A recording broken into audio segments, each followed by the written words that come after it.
네, 오늘은 특별히 우리가 추수감사 예배로 드립니다.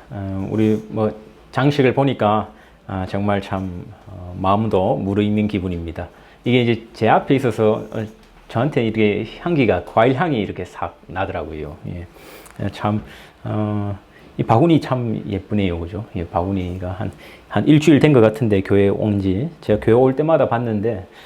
마음이 참 이렇게 정말 가을에 풍년이 든 것 같은 기분이었습니다. 주일학교 방도 이렇게 예쁘게 꾸며져 가지고 얼마나 좋던지요. 주일학교 방도 들어가면 냄새가 달라요. 아무래도 아이들이 그곳에 머물러서 그런지 우리 어른들이 있는 곳보다 좀 냄새는 좋더라고요. 모르겠어요. 어른들의 냄새도 이렇게 또 나름 또 성인의 이 향기도 좋지만 아이들 방 보니까 참 좋더라고요. 예. 저기서 예배 드리고 싶다 싶은데 그럴 수 없습니다. 예. 우리가 이제 드리는 이 예배를 생각해 보면은 사실 영국으로서는 조금 속쓰린 날이 될 수도 있습니다. 우리 이제 헨리 8세 이후로 영국은 가톨릭과 결별하는 길을 걷게 됩니다. 그렇다고 해서 그 가톨릭의 신학을 버렸던 것은 아니었습니다. 이제 캔터베리와 이 요크에서 있었던 그 종교회의의 결과로 영국의 국왕을 이 종교 교회의 수장으로 결의하게 되었습니다. 로마 가톨릭의 교황과 결별하던 순간이었지요. 교회의 수직적인 질서를 무너뜨리고 싶었던 것이 아니라 교황이 가졌던 권위를 가지고 싶었던 것이었습니다. 지금까지도 사실 그 성공회는 그 수장을 왕으로 삼고 있습니다. 우리 이제 지난달 마지막 주는 우리가 특별히 우리 전통의 뿌리를 두고 있는 그 종교개혁 기념 예배를 드렸습니다. 사실 그 헨리 8세가 영국에서 그렇게 할 수 있었던 까닭도 자기가 힘이 있어서 그런 것보다도 사실 그 당시에 유럽 대륙의 전반적인 분위기가 그런 개혁적인 분위기였습니다. 이미 우리가 살펴봤지만 루트로 시작해가지고 칼빈과 쯔빙글리 이렇게 존 납스 이렇게 쭉 이런 종교 개혁가들이 이미 그 종교 개혁 운동에 불씨를 들고 활동을 하고 있었던 그 분위기를 무시할 수 없었기 때문입니다. 그 이제 핵심 가치 중에 하나가 그 만인 제사장이라고 했잖아요. 그러니까 누구나 하나님 앞에 차별 없이 동등하게 나아갈 수 있다라는 겁니다. 누구나 성찬에 참여해서 빵뿐만 아니라 이 포도주도 마실 수 있고 누구나 성직자나 평신도나 구분할 것 없이 성경을 읽고 해석할 수 있다라는 그리고 축복할 수 있고 기도할 수 있다라는 그런 종교개혁적 정신이 점점 유럽 대륙을 사로잡고 있었습니다. 반면에 이제 영국의 개혁은 일명 약간 독특한 반쪽짜리 개혁이었지요. 왕이 주도했기 때문입니다. 그래서 국왕이 직접 교회의 수장이 되어버려서 이름을 뭐라 짓느냐 하니까 Church of England라고 짓습니다. 그러니까 그 독특한 그 이름만 봐도 알겠지요. 이게 우리나라 선을 긋고 싶었다는 거, 그죠? 예, 차별화하고 싶었던 거예요. 우리한테는 간섭하지 말라. 우리는 Church of England다, 그죠? 사실 오늘날까지 민족주의 분위기를 풍기고 있는 것은 우리가 무시할 수 없습니다. 그러니 이 교회가 이제 미국으로 가면은 Church of England라는 말을 쓰지 않아요. 대신에 Anglican Church라는 말을 씁니다. 미국 대륙에서 Church of England라고 하면은 누가 가겠습니까? 나는 잉글랜드하고 아무 상관이 없는 사람인데. 그래서 Anglican Church라고 해요. Anglican Church in America라고 하든지 안 그러면 Episcopal이라는 말을 씁니다. Episcopal 해서 감독교회라고 이렇게 씁니다. 그래서 그 앵글리칸 철치 그 선전하는 그 구호를 보면은 밑에다가 써놨습니다. We are friendly라고 써놨어요. We are friendly. 우리 잉글랜드랑 상관없는 사람이 와도 우리는 friendly합니다. 이렇게 해놨습니다. 당시에는 그렇지 않았어요. 예. 대륙의 종교 개혁의 영향을 받은 이 프로테스탄트들, 그죠? 우리가 개신교도라고 합니다. 그죠? 우리 여기 영국의 개신교도를 특별히 그 청교도라고 부릅니다. 이 영국인들의 조상이 되겠지요. 그들은 국교회의 이 처치 오브 잉글랜드의 핍박을 피해서 저항합니다. 그리고 결국에는 도망치고자 하지요. 그들은 나라는 이때 왕이 없는 국가를 선망합니다. 그리고 교회는 이때 교황이 없는 교회를 선망하며 아메리카 대륙으로 떠났습니다. 정치와 신앙의 자유가 있는 것을 꿈꿨지요. 그리고 플리머스 항을 출발합니다. 미국의 어디 항에 도착하지요? 플리머스 항에 도착하는데 그 사람들이 그냥 똑같은 항에 이름을 붙여서 그렇습니다. 제가 미국에 이제 공부하러 갔었던 보스턴에서 플리머스가 되게 가까웠어요. 1시간 채 안 걸립니다. 안 밀리면 1시간 채 안 걸려요. 근데 여기서는 플리머스가 제일 멀지요. 한 4-5시간 가야 될 텐데요. 그 재밌는 게 보스턴에서 플리머스 항을 가다 보면 이제 뭐 플리머스의 기념관을 만들어 놨어요. 그 메이플라워호 상륙했던. 그 플리머스로 가다 보면은 동네 큰 게 하나 나오는데 그 동네 이름이 뭐냐니까 보스턴 밑에 킹스턴입니다. 뭐 이름을 그러니까 다 갖다 붙여놓은 거예요. 여기서 그대로 킹스턴을 거치면은 플리머스가 나옵니다. 보스턴에서 내려가 가지고 킹스턴을 거치면 플리머스가 스펠링은 똑같습니다. 영국에도 보스턴이 있지만 영국 보스턴은 되게 작은 동네예요, 그죠? 미국의 보스턴 큰데, 그죠? 이름이 다 똑같습니다. 예. 그래서 하여튼 이렇게 뭐 도착을 했습니다, 그죠? 1620년에 출발했어요. 플리머스 항에서 출발했습니다. 102명이 탔습니다. 102명이 타고 출발해서 플리머스 항에 2달 가까이 항해해서 대서양을 건너서 도착하는데 그 겨울을 혹독한 그 아메리카 겨울을 견디지 못합니다. 거기 또 풍토병도 있고 먹을 것도 없고 추위도 있고 이렇게 해서요. 생각보다 북쪽에 도착했거든요. 플리머스니까 보스턴 쪽이니까 북쪽에 도착한 겁니다. 저기 밑에 뭐 마이애미나 이쪽 지방으로 도착했으면은 따뜻했을 텐데 그러니까 102명 중에 절반이 그 겨울을 넘기지 못하고 사망하게 됩니다. 나머지 절반 한 50명 가량은 거기 토착 인디언들의 도움을 받아서 이렇게 정착할 수 있게 되지요. 그들 덕분에 치료를 받고 또 겨울을 잘 나고 봄이 되어서 이제 땅을 개간할 수 있게 됩니다. 그리고 그 다음 해에 1621년에 처음 가을이 돼서 수확을 거두게 됩니다. 여러분 처음 개간해서 땅을 수확하는 거니까 그 양이 사실 보잘것없었을 겁니다. 그렇게 우리가 농사를 지어보신 분들은 아시겠지만 그게 뭐 하루아침에 될 일도 아니고 그렇게 쉽게 되는 일도 아니니까요. 그죠?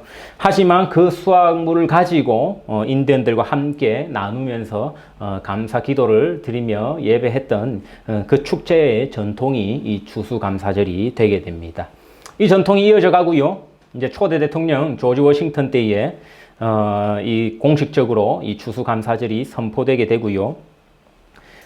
미국의 공식 국경일이 된 것은 아브라함 링컨 대통령이 11월 마지막 주 목요일을 지정함으로써 사실 미국에서는 가장 큰 공휴일, 우리로 따지면 추석과 같은 날이 되게 되는 셈입니다. 그리고 한국교회는 또 이 미국 교회로부터 지대한 영향을 받았습니다. 그죠? 그래서 우리도 덩달아 이 시기를 추수감사절로 지킵니다. 우리가 미국 교회를 따라 한다고 해서 우리도 뭐 감사의 이유가 같은 건 아니에요. 우리도 메이플라워의 그 착륙을 같이 감사하고 이런 건 아니지만 우리에게도 한 해 동안 주어준 여러 가지 감사, 저마다 이유를 가지고 감사절을 기념하며 교회에서는 예배를 합니다. 누군가 그런 말을 하더라고요. 야, 도대체 이때 되면은 추수감사절 하는데 한국으로 따지면 사실 조금 늦은 가을인데 이미 수학 끝나고 이럴 가을인데 뭘 감사하냐 하니까 요즘 아이들은 그 블랙 프라이데이를 감사한다면서요. 예, 그거 감사한다더라고요. 예. 특별히 그때 텔레비전 많이 팔린다고 하더라고요. 예, 텔레비전 많이 팔린다는데 영국은 그러니 뭐 이렇게 미국의 땡스기빙은 없습니다. 뭐 영국인들 입장에서는 사실 뭐 조금 애매한 명절입니다. 그죠? 이거를 뭐 축하해 줘야 될지 안 그러면 속쓰려 해야 될지 애매한 명절입니다. 대신에 영국도 지금 보면은 블랙 프라이데이는 엄청 커졌습니다. 예, 엄청 커져서 뭐 영국 사이트나 뭐 영국이 가게를 들어가도 막 이렇게 적어놨습니다. 이거 보면은 원래는 영국에는 복싱데이가 이런 미국의 블랙 프라이데이 같은 날이었는데 이 미국이 주도하는 이 사회 문화의 이 영향을 벗어날 수 없다 이런 생각이 듭니다. 특히 아마존 같은 기업이 주도하니까 엄청나죠. 막 세일 품목 이렇게 걸어놓고 하니까요. 필요 없는 건데도 막 사고 싶은 그런 마음이 듭니다. 제가 어렸을 때 늘 추수감사절이 되면은 제가 다녔던 교회에서는 찬양 대회를 했습니다. 예. 우리 교회에서도 한번 하면은 누가 우승을 할까요? 한번 해볼까요? 내년에 한번 해볼까요? 예. 그리고 교회 단상에 온통 이렇게 우리 오늘 꾸며놓은 것처럼 이렇게 풍성하게 과일 같은 것도 갖다 두고요. 막 이렇게 꾸며놓았습니다. 장식 같은 걸 해놨습니다. 한국 교회 단상에서는 꼭 빠지지 않던 게 있었는데요. 그 누런색 호박 있잖아요. 늙은 호박. 그걸 꼭 갖다 놨습니다. 누런색 늙은 호박, 단감, 뭐 이런 것들 막 갖다 놨었습니다. 사과 뭐 해가지고 밤 이런 거. 그리고 한가운데 이 목사님 강대상 밑에는 그 바나나와 파인애플 이렇게 딱 갖다 놓고. 예. 저는 그래서 우리나라를 대표하는 과일이 그 바나나하고 파인애플인지 알았습니다. 알고 보니까 이거 필리핀 이런 데서 온 거던데. 예. 그때는 항상 가운데. 예. 우리도 여기 보니까 바나나가 없네요. 바나나를 누가 빠뜨렸습니까? 이거 항상 바나나를 기본 세팅이 돼야 되는데 바나나가 없습니다. 예, 파인애플 있고요. 보니까 저거 코스타리카 겁니까? 여기 석류도 있고 그죠? 석류, 뭐 칠레, 포도 칠레 겁니까? 이거 스페인 뭐 멜론, 맛있겠네요. 허니주네, 허니주, 사과, 뭐 키위도 있고 그죠? 각종 이런 거. 저도 어릴 때 그래서 그 필리핀산 바나나와 그 코스타리카 파인애플인 줄 알고 정말 우리 조국 교회는 일찍부터 이래 전 세계에 농산물을 놓고 감사할 줄 아는 그런 마음이 있었구나라는 것을 이렇게 참 깊이 인상 깊게 보았습니다.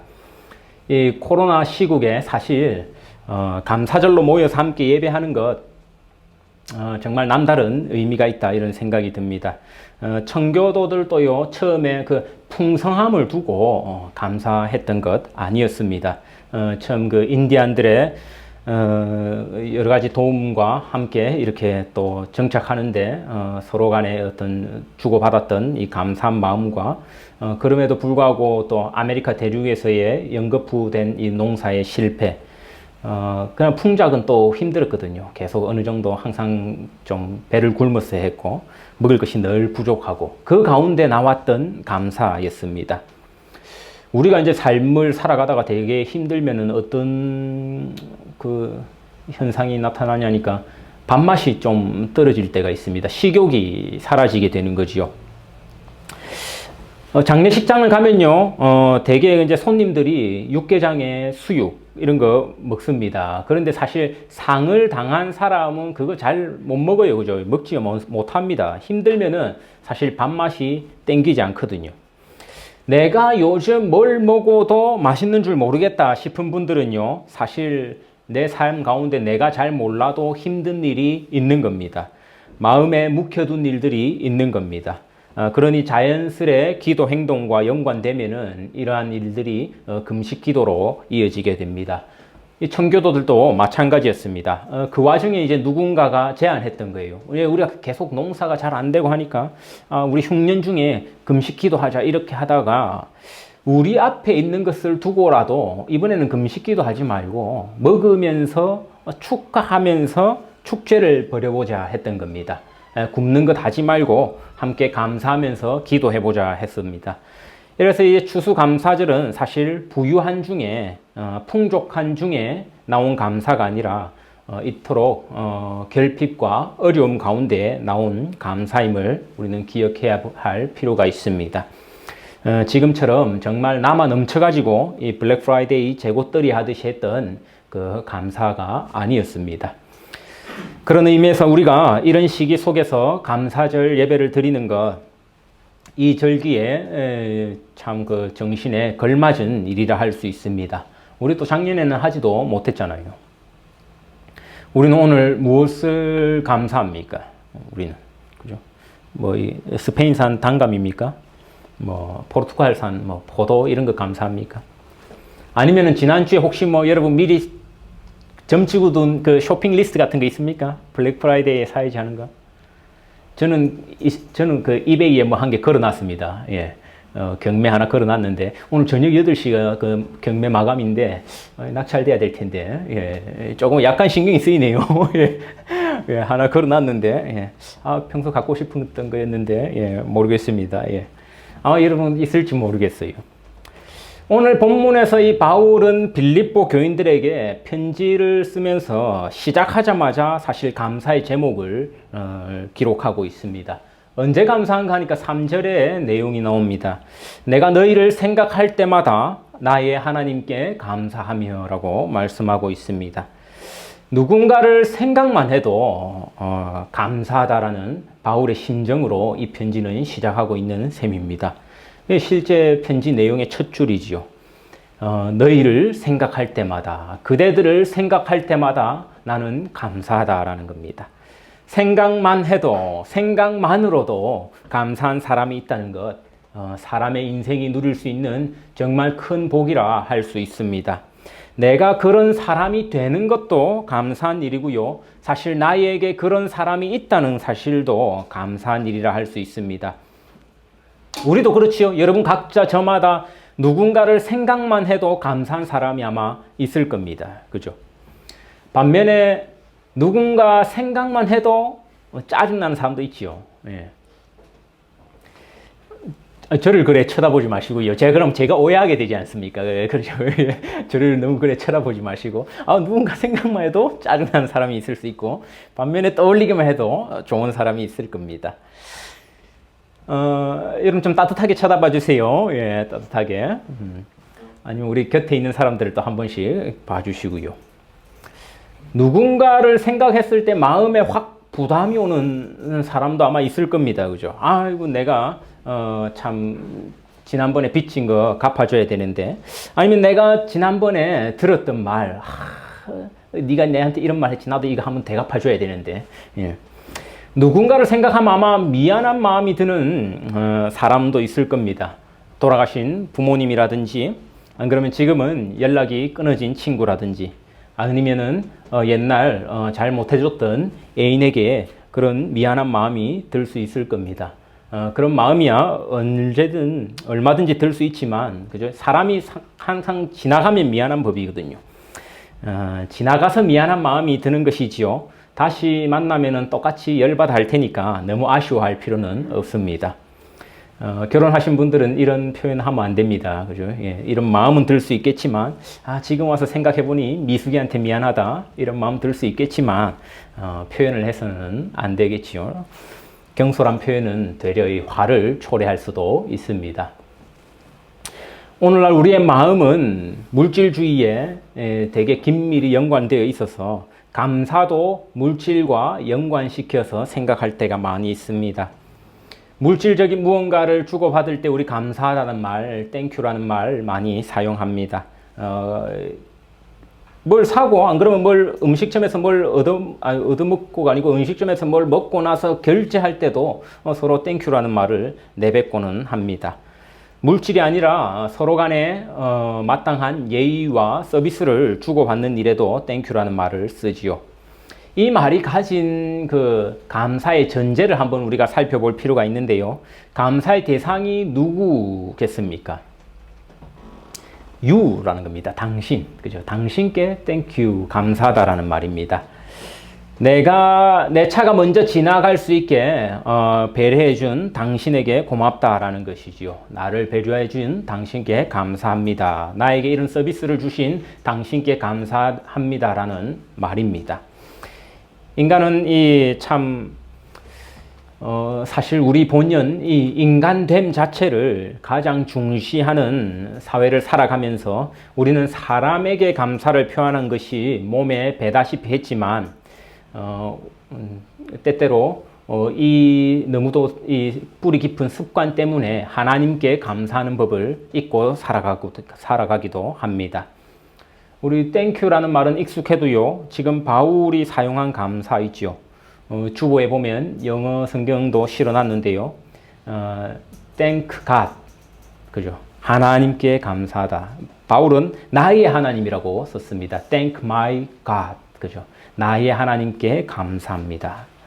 이 표현이 어색하다라는 것은요, 우리가 사실 사람에게 하는 만큼 하나님께는 감사를 표현하지 못하고 지낼 때가 많은 것 아닌가, 이렇게 돌아보게 만듭니다.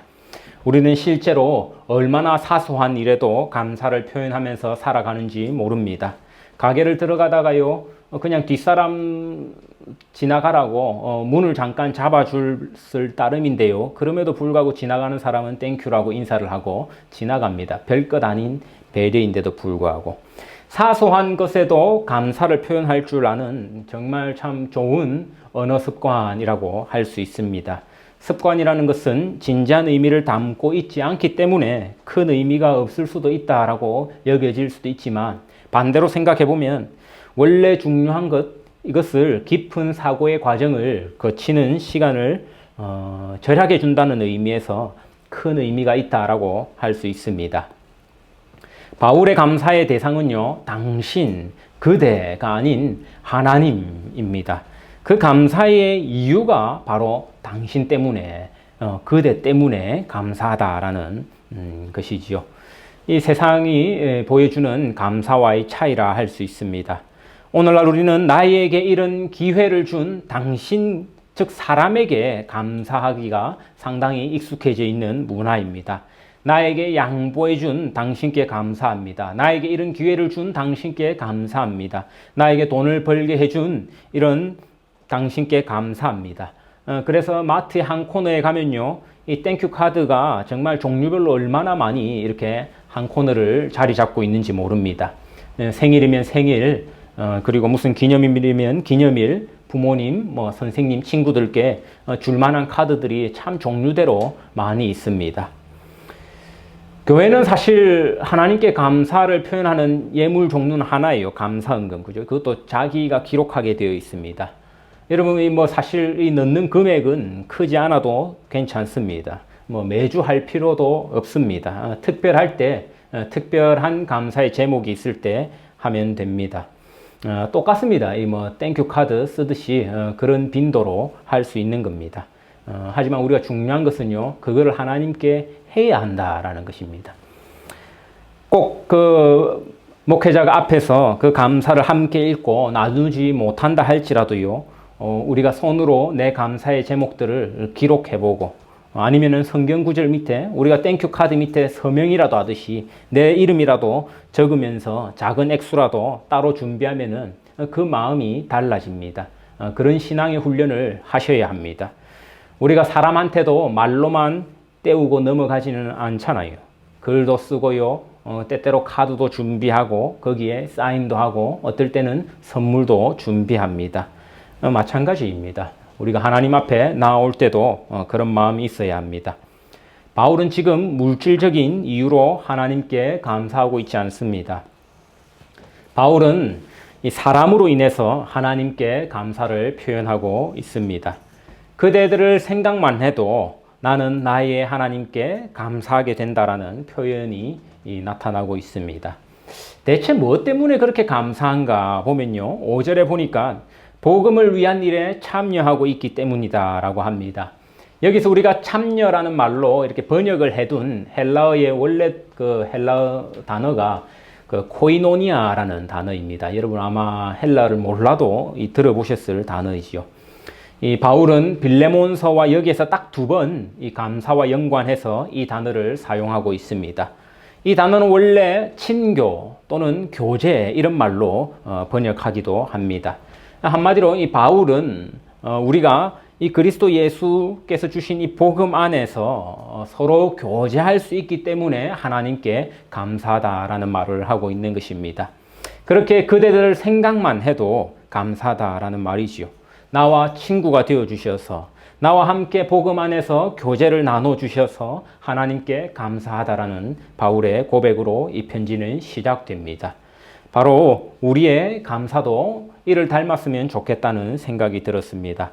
서로를 통해서 서로에게 감사하는 것이 아니라 서로를 통해서 하나님께 감사하는 교회. 그렇게 되면 하나님 참 기뻐하시겠다 이런 생각이 들었습니다. 우리 사실 서로한테는 감사 표현을 참 잘해요. 그게 진심이건 아니건 그걸 떠나서 예의상 하는 말이건 아니건 우리 감사합니다라는 말을 참 잘 주고받습니다. 때때로 또 소소하게 서로 선물도 주고받아가면서요. 그러나 우리가 그렇게 서로 감사할 수 있는 이유, 바로 그리스도 예수의 죽으심으로 말미암음이라는 것 우리가 기억해야 할 것입니다.